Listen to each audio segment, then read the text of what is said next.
할렐루야. 주님의 말씀을 듣기 위해 이 자리에 나오신 여러분들을 주님의 이름으로 환영합니다. 제가 기도로 말씀을 시작하도록 하겠습니다. 사랑과 은혜가 풍성하신 하나님 아버지, 감사합니다. 오늘도 하나님의 음성을 들을 수 있는 복된 이 자리에 우리를 불러주셨습니다. 하나님, 이 시간 사람의 말이 아니라 하나님의 음성을 듣게 하여 주시옵소서. 하나님께서 보여주시는 영적인 사명을 깨닫게 하여 주시옵고, 하나님께서 이끄시는 대로 따라갈 수 있는 믿음의 용기를 더하여 주시옵소서. 예수님의 이름으로 기도하옵나이다. 아멘. 오늘 주시는 말씀은 사도행전 2장 1절에서부터 4절 말씀입니다. 사도행전 2장 1절에서부터 4절 말씀입니다.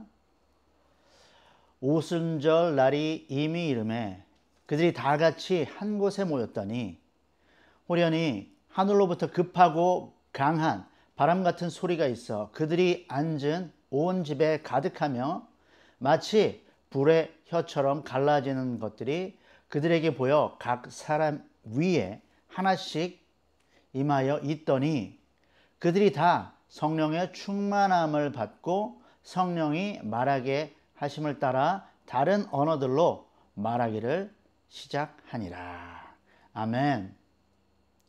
오늘 설교 제목은요, 오순절에 성령이 오셨네입니다. 지난주 설교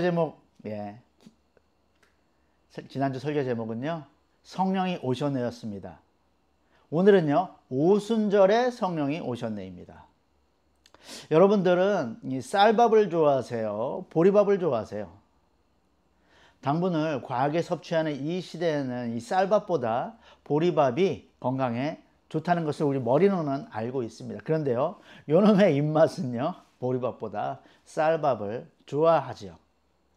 즉석밥, 햇반이라고 하죠. 판매 비율을 보면요, 8대 2입니다. 8대 2. 백미밥이 8이고요. 백미가 60% 이상 섞인 잡곡밥이 2입니다. 그러니까요, 한국인은요, 압도적으로 백미를 좋아한다는 거예요. 흰 쌀밥에는요, 김치만 얹어 먹어도 맛있죠. 그런데요, 보리밥은요, 별걸 다 해도 깔깔합니다. 얼마 전에 이 보리밥 정식을 먹었어요. 물론 쌀하고 보리가 섞여 있는 잡곡밥이었죠. 혼밥이었죠. 그걸 나물에 비벼서 쓱쓱 비벼서 된장찌개랑 먹으니까 맛있더라고요. 그리고 건강한 한 끼를 먹어서 그런지 기분도 좋았어요.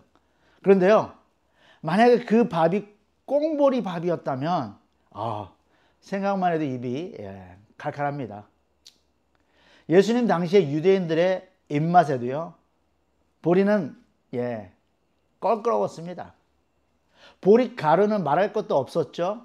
오병이어에 등장하는 떡 5개, 그것도 보리떡이었습니다. 우리가 보통 먹는 빵은요, 밀가루로 만들어서 부드럽고 맛있죠. 보리떡이 현대인의 그 영양면에서는 좋겠지만요, 예수님 당시에도요, 깔깔하고 맛없고 볼품없는 것이 보리떡이었습니다. 오순절은 무슨 날이냐? 보리 추수를 끝내고요, 밀 추수를 시작하는 추수감사의 축제일입니다. 그래서 맥추절이라고도 불러요.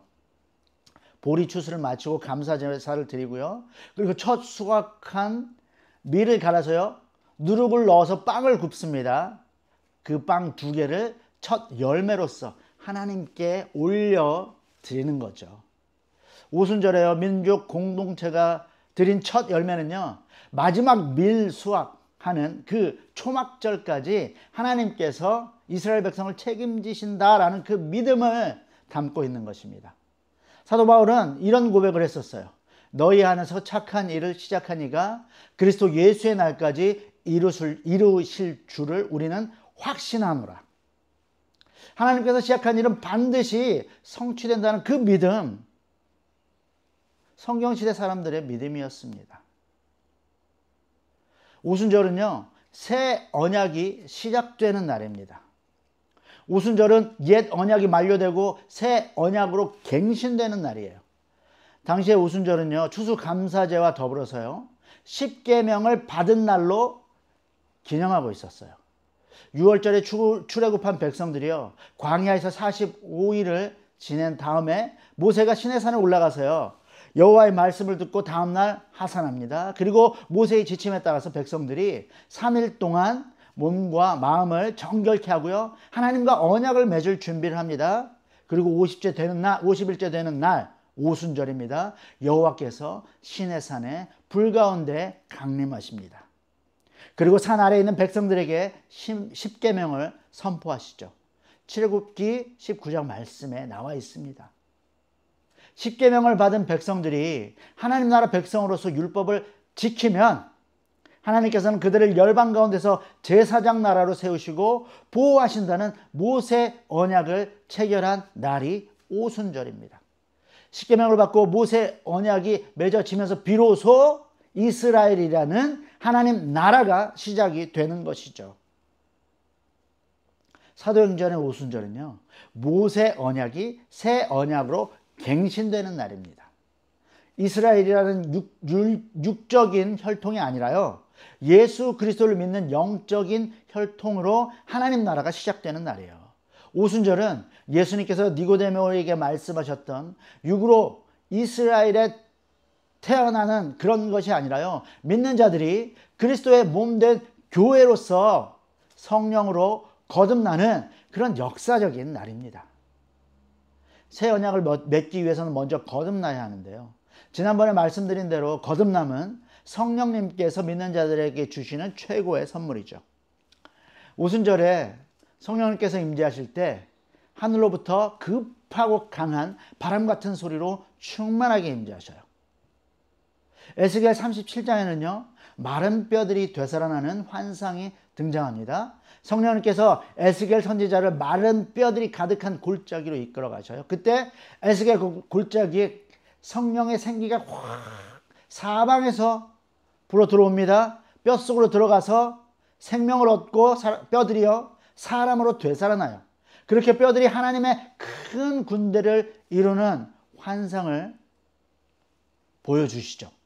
예수님께서 니고데모에게 말씀하셨던 바람과 같은 성령으로 거듭난다는 말씀이요, 에스겔 마른 뼈 골짜기 환상과 연결이 되는 것입니다. 성령으로 거듭난 성도들만이 새 언약을 맺을 수 있습니다. 옛 언약은요, 여호와께서 이스라엘과 맺은 언약이었어요. 새 언약은요, 성령님께서 믿는 자들과 맺은 언약입니다. 에스겔 36장에서 새 언약에 대해서 이렇게 예언하시죠. 또 새 영을 너희 속에 두고 새 마음을 너희에게 주되 너희 육신에서 굳은 마음을 제거하고 부드러운 마음을 줄 것이며 또 내 영을 너희 속에 두어 너희로 내 율례를 행하게 하리니 너희가 내 규례를 지켜 행할지니라. 성령 세례로요, 새 언약을 맺은 믿는 자들은요, 이제 돌판에 새겨진 이스라엘의 율법이 아니라 성령님께서 이 신비에 새겨둔, 마음에 새겨둔 예수님께서 성취하신 신약시대의 율법을 지켜야 하는 것입니다. 새 언약을 맺은 그리스도인은요, 율법 없는 무법자가 아니라 성취된 율법을 가진 하나님 나라 천국 시민입니다. 이제 하나님 나라 율법을 따라야 하는 것이죠. 하나님께서 모세 율법을 주신 이유가 무엇이라고 했죠? 애굽의 노예였던 노예 습성을 벗어버리고 하나님 나라 백성다운 삶으로 변화시키려고 율법을 주셨습니다. 예수님 당시의 율법주의자들은요, 모세 오경에 기록된 율법을요, 613개의 성문법으로 정리를 했어요. 그 조항들을 지키기 위해서 수천 개 또 세부 규정들이 있었죠. 613개의 조항은요, 365개의 부정명령 조항이 있어요. 하지 말라는 것이죠. 248개의 긍정명령 조항이 있습니다. 하라는 것입니다. 365개의 부정명령은요, 1년 365일 동안 매일 죄 짓지 말라는 의미예요. 248개 조항은요, 이 뼈하고 우리 몸의 장기의 개수를 다 합한 숫자입니다. 그러니까요, 온몸으로 율법을 실천하라는 의미입니다. 매일 온몸으로 율법을 실천하고요. 매일 율법의 죄를 멀리하는 것. 너무 좋은 의미이죠. 하나님 백성으로서 악행을 멀리하고 선행을 실천해서 온전한 하나님 나라를 세우려고 613개의 조항을 만든 것입니다. 그러나 그들이 행위에만 집중하느라 마음으로부터 그 하나님의 율법에 순종하지 못한 것이 문제였어요. 율법의 문제가 아니에요. 문제는 그 율법을 지키는 마음의 문제였습니다. 역사적으로 모세 율법의 수혜자였던 이스라엘이 그 지경이었습니다. 그런데 이방인이던 우리가 그 율법을 잘 지킬 수 있을까요? 우리가 율법을 지키려면요, 하나님 나라 백성이 되기 위해서 먼저 할례를 받아야 돼요. 그리고 안식일을 거룩하게 하기 위해서요, 일상 해야 될 것들, 일상적으로 하지 말아야 될 것들, 스케줄을 완전 새롭게 짜야 될 뿐만 아니라 연중 계획, 휴가 계획, 유월절, 오순절, 초막절을 넣어가지고요, 휴가 기간에 예루살렘 순례를 가야 합니다. 613개 조항을 지켜야 하는데 지금 우리 현대인의 관점에서는요, 그게 부활이나 동정녀 탄생을 믿는 기적보다 모세 율법을 따라서 인생 스케줄을 바꾸는 게 더 기적적인 일인 것처럼 보여요. 예수님께서는요, 우리에게 새 언약의 조항을 주셨습니다. 우리는 그 옛 언약의 조항을 지키는 게 아니에요. 살인하지 말라는 계명을 지키기 위해서는요, 예수님께서 형제를 미워하지 않는 마음에서부터 시작하라고 가르치셨어요. 간음하지 말라는 계명이요, 그것은요, 음욕을 품지 말라라는 명령으로부터 시작됩니다. 마음으로부터 율법을 지켜야 온전하게 율법에 순종하게 되는 원리를 예수님께서 우리에게 가르쳐 주셨어요. 성령님께서는 새 언약을 우리의 신비에 새겨주셨습니다. 그리고 새 언약의 율법을 지킬 수 있도록요, 성령님께서는 또 우리 안에 내주하십니다. 성령님께서 거듭나게 하시는 선한 일을 시작하셨습니다, 우리 안에서. 그렇다면요, 그 성령님께서요, 우리 안에 내주하시면서 그 율법을 실천하고 하나님 나라를 완성할 수 있도록 만드실 줄 우리는 믿습니다. 심령으로, 성령으로 거듭나고 새 언약으로 마음이 새로워지면요, 우리가 인생 스케줄 바꾸는 거, 그거 아무 일도 아닙니다. 그렇게 성령님께서 우리의 마음을 바꾸시기만 하면요, 우리는 삶을 송두리째 하나님께 거룩한 산 제사로 드립니다. 성령님께서 그 마음을 주시면 사망이나 생명이나 천사들이나 권세자들이나 현재일이나 장래일이나 능력이나 높음이나 기품이나 다른 어떤 피조물이라도 우리를 막을 수가 없습니다. 성령으로 거듭나면요, 마음이 새로워지고요, 생활이 거듭납니다.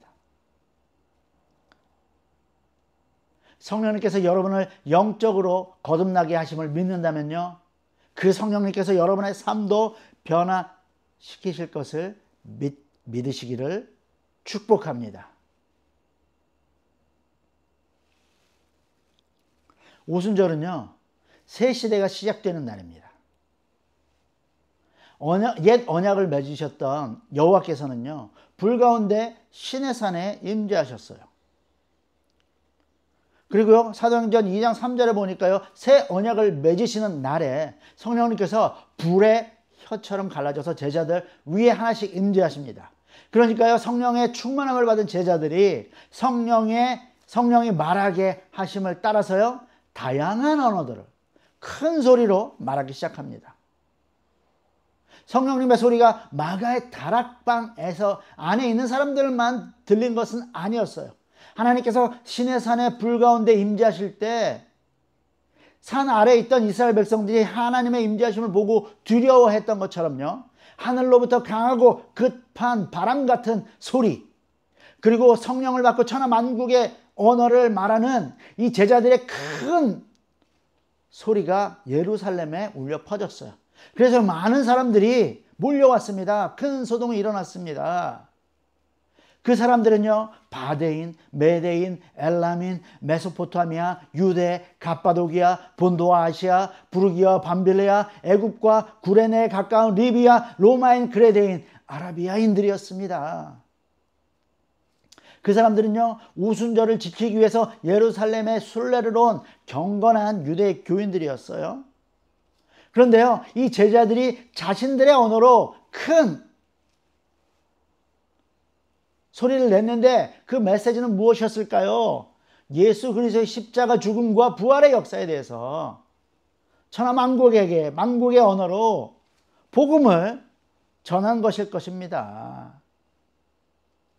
자신들의 언어로 그것들이 들리는 것을 천하 만국 백성들이 놀라고 신기하게 여겼던 것입니다. 모국어가 아닌 외국어를 알아듣고 말하는 것, 정말 놀라운 일이죠. 우리 같은 이민자들은 이 모국어만 사용하는 것이랑 이중 언어를 말하는 것, 이게 이민 생활에서 얼마나 큰 차이를 만드는지 잘 알고 있죠. 예를 들어서요, 한식당을 하더라도 고객이 한인 위주인 사업이랑 영어를 쓰는 사람들까지 고객으로 확장하는 것, 그것은 상당히 큰 차이죠. 그런데요, 지금 세상은 훨씬 더 많이 바뀌었어요. AI 시대입니다. 언어의 장벽을 뛰어넘는데 이 마치 높이뛰기 선수에게 이 장대까지 쥐어준 그런 느낌이에요. 상대방이 영어로 말하면요, 스마트폰 AI가 실시간으로 번역을 해줘요. 반대로 모국어로 말하면요, 영어로 번역돼서 표시하기도 합니다. 영문 레터예요. 번역 앱에 사진기를 들여대기만 해도 영어로 써있던 글씨가 사진기에는 한글로 보입니다. 언어의 장벽이 어느 정도 허물어져 가고 있어요. 신세계입니다.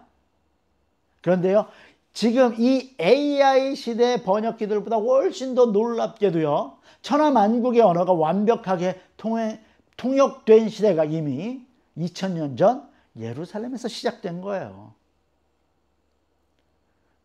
방언의 역사죠. 그런데 그 방언의 기적 자체가 중요한 게 아닙니다. 방언이 중요하긴 하지만 그보다 더 중요한 의미가 있어요. 그것은요, 옛 시대의 끝이자 새 시대의 시작이다라는 표적이고 선언이었습니다. 오순절에 성령님께서 천하 만국의 언어를 통일하시며 새 시대를 시작한 것입니다. 창세기 11장에 보면요, 사람들이 하나님처럼 되려고 바벨탑을 쌓았습니다. 하나님께서는 바벨탑을 무너뜨리시고 교만한 인간들을 지면으로 흩으실 때 언어를 혼잡하게 만들었어요. 서로 알아듣지 못하게 되었습니다. 그래서요,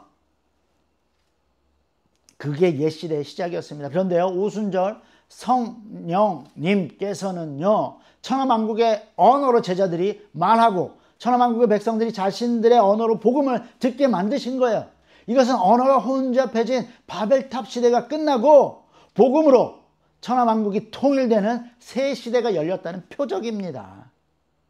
예수님께서 제자들에게 예루살렘과 온 유대와 사마리아와 땅끝까지 이르러 복음의 증인이 되라고 명령하셨는데요, 오순절에 성령님께서 천하 만국을 복음으로 통일하는 새 역사를 제자들을 통해서 시작하십니다. 새로운 시대, 새로운 시대에는 새로운 사명이 있습니다. 출애굽기 19장에서 애굽의 노예였던 이스라엘 민족에게 율법을 수여하실 때 여호와 하나님께서는 그들에게 사명을 주셨습니다. 세계가 다 내게 속하였나니 너희가 내 말을 잘 듣고 내 언약을 지키면 너희는 모든 민족 중에서 내 소유가 되겠고 너희가 내게 대하여 제사장 나라가 되며 거룩한 백성이 되리라. 옛 언약 시대에 이스라엘은요, 하나님 나라 백성 중에서 제사장 나라, 거룩한 백성이라는 사명을 받았습니다. 역사적으로 보면 이스라엘 민족이 그 사명을 성취하지 못하고 실패한 것처럼 보여요. 하지만 이스라엘의 혈통으로 오신 예수님께서 대제사장이자 하나님과 죄인들의 중보자가 되심으로써 제사장 나라의 사명을 예수님께서 성취하셨습니다. 다시 말하면요, 옛 시대는 사명이 성취되어서 끝난 것입니다. 오순절에 성령님께서 새 언약의 시대를 시작하실 때 성령을 받은 제자들이 예수님께서 주신 새로운 사명을 수행하기 시작합니다. 천하 만국에 복음을 전하는 증인이 된 것이죠. 하나님께서 주신 사명은 인간의 능력으로는 감당할 수 없습니다. 오직 성령의 능력으로만 성취될 수 있어요. 오순절에 성령 세례를 받고 베드로가 예루살렘 백성들에게 복음을 전하는 증인의 사명을 감당하기 시작합니다. 첫 번째 메시지는요, 요엘의 예언이 오늘 성취되었다입니다. 남녀노소 지위 고하를 막론하고 차별 없이 성령을 선물로 받고 거듭나라 라고 초청을 했어요. 누구든지 주의 이름을 부르는 자는 구원을 받으리라. 그 말씀을 듣고 그날 회개하고 침례받은 성도가 무려 3,000명입니다. 성령의 역사하심이죠. 오순절은요, 보리 추수를 마치고 밀 추수가 시작되는 축제의 날이라고 말씀드렸어요. 베드로의 첫 번째 복음 설교에서 3,000명이 회심합니다. 그것은 오순절 성령의 새 시대에 수확한 첫 열매입니다. 보리보다 귀한 밀의 첫 수확은요, 풍성한 마지막 수확으로 보증이 되는데요, 성령님께서 말씀으로 예루살렘에서 시작하신 이방인 선교가 복음이 땅끝까지 전파돼서 온 열방 가운데 풍성한 수확으로 완수될 것을 예표하는 것입니다. 우리는 2000년 전 성령님께서 시작하신 새 언약의 새 시대를 살고 있습니다. 성령 시대의 모든 그리스도인은 증인이라는 대사명을 가지고 있습니다. 대사명을 감당하기 위해서는 반드시 성령의 능력이 있어야 합니다. 인간적인 재능만으로 증인의 사명을 수행한다면요, 그것은 세상적인 이 비즈니스하고 별 다를 바가 없어요. 그것은 옛 시대의 방식입니다. 율법주의자들이요, 모세 율법을 잘 지켜서 구원받기를 바랐어요. 그래서 율법을 잘 지키는 것이 너무나 중요했잖아요. 그러나 하나님께서는 마음 없이 율법 행위를 하는 것 거절하셨습니다.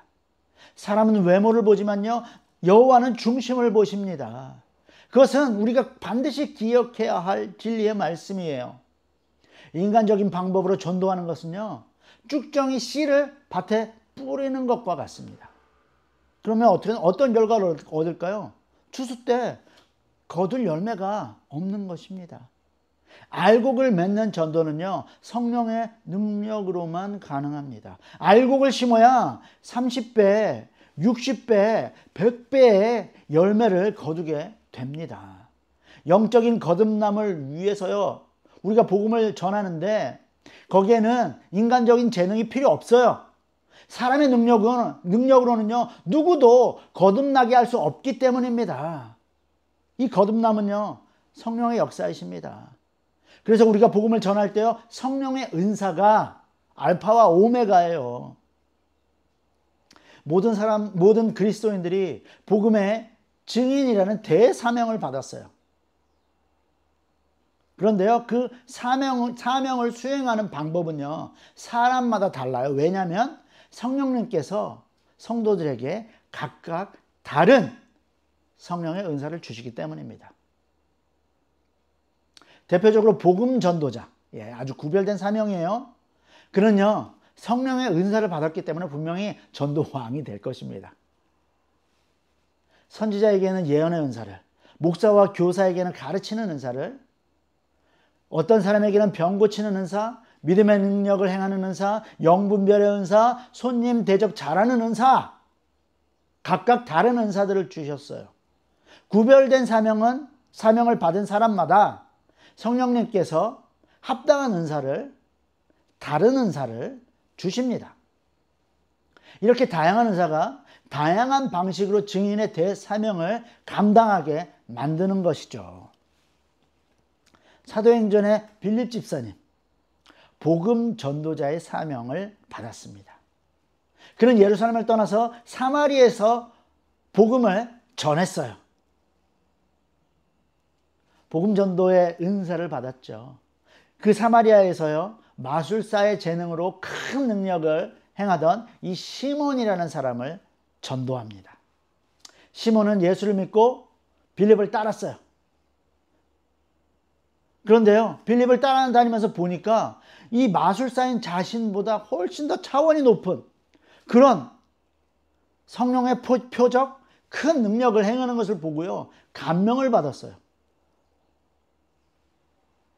그래서 자기도 성령의 능력을 받으면 마술사였던 자신보다 훨씬 더 큰 권능을 행할 수 있을 것이다 라고 오해를 했어요.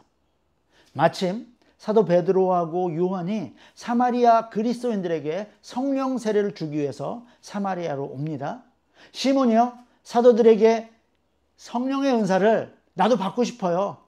내가 돈을 지불할 테니까 나도 성령 세례를 주십시오 라고 요청을 했어요. 베드로가 그 시몬을 이렇게 꾸짖습니다. 내가 하나님의 선물을 돈 주고 살 줄로 생각하였으니 내 은과 내가 함께 망할지어다. 하나님 앞에서 내 마음이 바르지 못하니 이 도에는 내가 관계도 없고 분깃될 것도 없느니라. 그러므로 너의 이 악함을 회개하고 주께 기도하라. 혹 마음에 품은 것을 사하여 주시리라. 내가 보니 너는 악독이 가득하여 불의에 매인 바 되었도다. 그렇습니다. 성령의 은사는요, 돈으로 살 수도 없습니다. 그리고 성령의 은사를요, 돈 버는 수단으로 사용하면 하나님의 저주를 받게 될 것입니다. 성령의 은사는 성령님께서 주시는 선물입니다. 지난주에 두 가지 성령의 선물에 대해서 말씀을 드렸어요. 가장 좋은 선물은 영적인 거듭남이죠. 또 다른 선물은 육적인 구원이라는 선물이에요. 우리가 인생 살면서 도움이 절실할 때 성령님의 도움으로 문제가 해결되면 그보다 감사한 선물이 없습니다. 그리고 오늘 본문은 성령의 세 번째 선물로서 제자들에게 성령의 은사를 주십니다. 오순절 성령의 은사는요, 3,000명이 회심하는 복음을 전하는 은사가 분명해요. 이 선물은 앞선 두 가지 선물과 달라요. 어떤 면에서 다르냐? 영적인 구원과 육적인 구원이라는 이 성령님의 선물은요, 이 받은 사람, 선물을 받은 사람을 위한 것이잖아요. 그런데요, 이 세 번째 선물인 성령의 은사는 나를 위한 것이 아니고요, 교회와 세상을 위한 것입니다. 내가 받은 그 선물은 잠시 맡아둔 거예요. 이 선물을요, 교회와 세상에 전달하는 것이 그 사람의 사명입니다. 예를 들어서 제가 병 고치는 은사를 받았다면요, 성령의 능력으로 병든 이들을 치유함으로써 이 복음의 증인이 되는 것입니다. 그런데요, 제가 치유 사역을 빌미로 사람들을 현혹해서요, 기도원을 차리고 병을 치유하면서 헌금을 거둬들여서 제가 착복을 합니다. 그리고 지하수를 파내서요, 이게 생명수야? 라고 둔갑시켜서 치유에 효험이 있다고 제낀다면요, 저는요, 성령의 은사를 사람들과 교회를 위해서 사용한 게 아니라 나를 위해서 오용한 것이기 때문에 그것은 하나님 나라 율법에 따라 범죄입니다. 마술사 시몬이 하려던 짓이고요, 교회 역사에서 자주 등장했어요. 지난 수십 년간 한국의 많은 사이비들이 행했던 돈벌이 방법입니다. 다행히도 사도행전 문맥을 보면요, 시몬이 회개하고 돌이켰던 것 같아요. 성령의 은사가 없다면 증인의 사명도 없습니다. 참입니다. 이걸 바꿔서 얘기하면요, 증인의 사명이 있다면 성령의 은사도 있는 것입니다. 모든 그리스도인은 증인이라는 대사명을 받았습니다. 그렇다면 여러분은 대사명을 수행하기 위해서 이미 성령의 은사를 받은 것입니다. 여러분이 어떤 성령의 은사를 선물로 받으셨는지 아세요? 아직 여러분에게 맡겨둔 성령의 은사를 모르시나요? 그렇다면 여러분이 그 선물을 열어보지 않으셨기 때문에 성령의 은사를 모르는 것입니다. 성령의 선물을 열어보세요. 그 성령의 은사를 사용해서 복음의 증인이 되십시오. 그리고 나서 성령 은사를 또 달라고 기도해야 선물을 더 받습니다. 이미 성령의 은사를 줬는데 그 선물을 열어보지도 않고 또 달라고 하면 주시겠습니까? 안 주시겠습니까? 성령의 선물을 받으시려면 먼저 성령님께서 이미 주신 은사로 복음의 증인이 되시기 바랍니다. 이번 한 주 동안 여러분이 가진 성령의 은사를 발견하시기 바랍니다. 누구에게든지요, 성령의 능력을 의지해서 복음을 전하십시오. 성령님께서 여러분에게 맡겨둔 성령의 은사를 통해서 알곡에 씨를 뿌리시고 구원의 놀라운 역사가 시작될 것입니다. 우리 안에서 착한 일을 시작하신 이가 그리스도 예수의 날까지 이루실 줄을 우리는 확신하노라. 이 사도 바울의 고백이 저와 여러분의 고백이 될 것입니다. 기도하겠습니다. 우리를 구원하신 예수 그리스도, 우리를 거듭나게 하신 성령 하나님, 우리 안에 내주하시사 우리의 삶이 변화되어 새 사람이 될 뿐만 아니라 복음의 증인이 될 수 있도록 사명을 주셨습니다. 우리에게 주신 성령의 은사를 다시 한번 세상과 교회에 나누며 하나님의 역사에 동참하기를 원합니다.